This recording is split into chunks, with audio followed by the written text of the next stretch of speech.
Rebecca Walker, thank you for joining us. What changed? Why change things now? What happened was the penalties weren't very high. When they increased the penalties to make it a felony to practice this type of performance without a license, then it kind of started making people realize that this was a serious issue.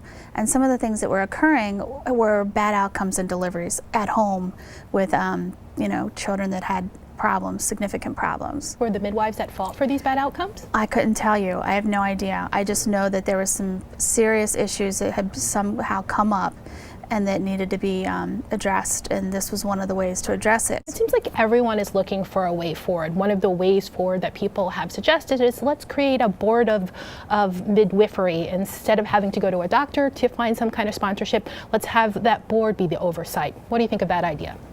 I'm not sure if that would really work in our state. We do have several boards, and like I said, I do have a background as the president of the Board of Nursing. And the Board of Nursing has over 18,000 licensees that they oversee.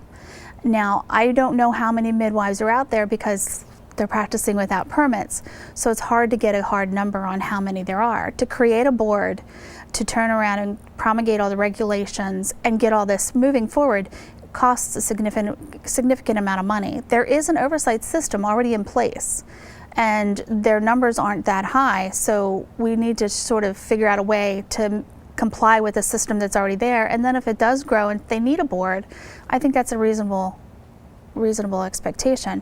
And what's your kind of response to the families who say our options for home birth just really have been cut off since this law passed?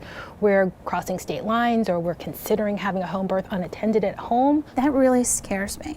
I want to make sure they keep their options open, but we've got to, as a state, make sure that they also do it safely. And that's the concern that we have. Because then what happens if something goes wrong? Who do they talk to? Who do they see? They can't take any action against the midwife because they're not licensed. So the Department of Health has convened a committee and stakeholders, and yes, these conversations are going to continue. Yes, absolutely. I hope so, because we have to figure out a way for this to work, and we have to make it so they practice, safely, and that we validate their competency, just like we do with the other practitioners, the exact same way. Great. Thanks for joining us. You're very welcome. Thank you very much.